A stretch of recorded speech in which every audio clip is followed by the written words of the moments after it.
Okay, let's see. Chapter 38. What are we? Deucalion's Flood. Deucalion's Flood, so called to distinguish it from the Orgysian and other floods, was caused by Zeus's anger against the impious sons of Lycaon, the sons of Pelagus. Lycaon himself first civilized Arcadia and instituted the worship of Zeus, Lycaeus, but angered Zeus by sacrificing a boy to him. He was therefore transformed into a wolf and his house struck by lightning. Lycaon's sons were, some say, 22 in number, but others say 50. B. News of the crimes committed by Lycaon's sons reached Olympus, and Zeus himself visited them, disguised as a poor traveler. They had the effrontery to set umble soup before him, mixing the guts of their brothers Nyctimus with the umbles of sheep and goats that it contained. Zeus was undeceived, and thrusting away the table on which they had served the loathsome banquet, the place was afterwards known as Trapezus, changed all of them except Nyctimus, whom he restored to life, into wolves. See, on his return to Olympus, Zeus, in disgust, let loose a great flood on the earth, meaning to wipe out the whole race of man. But Deucalion, king of Phthia, warned by his father Prometheus, the Titan, whom he had visited in the Caucasus, built an ark, victualled it, and went aboard with his wife Para, a daughter of Epimetheus. Then the south wind blew, the rain fell, and the rivers roared down to the sea, which, rising with astonishing speed, washed away every city of the coast and plain, until the entire world was flooded but for a few mountain peaks, and all mortal creatures seemed to have been lost except Deucalion and Para. The ark floated around for 9 days, until at last the water subsided and it came to rest at Mount Parnassus, or some tell on Mount Etna, or Mount Athos, or Mount Orthius in Thessaly. It is said that Deucalion was reassured by a dove, which he had sent on the exploratory flight. D. In disembarking in safety, they offered a sacrifice to Father Zeus, the preserver of fugitives, and went down to pray at the shrine of Themis beside the river Sisyphus, where the roof was now draped with seaweed and the altar cold. They pleaded humbly that mankind should be renewed, and Zeus, hearing their voices from afar, sent Hermes to assure them that whatever request they might make would be granted forthwith.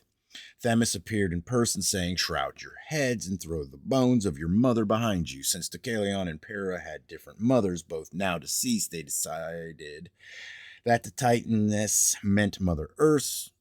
Titaness meant Mother Earth, whose bones were the rocks laying on the river bank.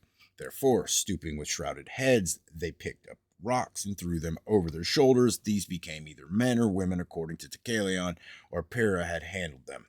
Thus mankind was renewed, and ever since a people, Laos, and a stone, Las, had been much the same word in many languages. E. However, as it proved, Deucalion and Para were not the sole survivors of the flood, for Megaros, and a son of Zeus, had been roused from his couch by the scream of cranes that summoned him to the peak of Mount Garania, which remained above water. Another who escaped was Cerambus of Pelion, whom the nymphs changed to a scarabus, and he flew to the summit of Parnassus. F. Similarly, the inhabitants of Parnassus, a city founded by Parnassus, Poseidon's son, who invented the art of augury, were awakened by the howling of wolves and followed them to the mountain top.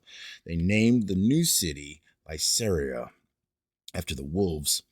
G. Thus the flood proved a little avail, for some of the Parnassians migrated to Arcadia and revived Lycaon's abominations. To this day, a boy is sacrificed to Lycian Zeus, and his guts mixed with others in an umble soup, which is then served to a crowd of shepherds beside a stream. The shepherd who eats the boy's guts, assigned to him by lot, howls like a wolf, hangs his clothes upon an oak, swims across the stream, and becomes a werewolf.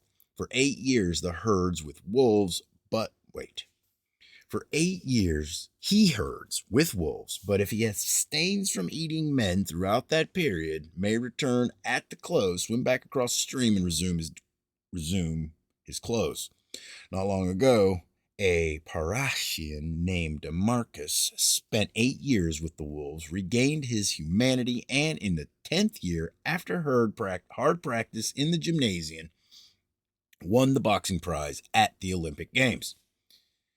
Why is this not on TV? That'd be pretty interesting. H. This Deucalion was the brother of Cretan Arendi and the father of Orestius, king of the Ozilian Locrians, in whose time a white bitch littered a stick, which Orestius planted and which grew into a vine. Another of his sons, Amphictyon, entertained Dionysius, and was the first man to mix wine with water. But his eldest and most famous son was Helen, father of the Greeks. And I'll do the footers tomorrow.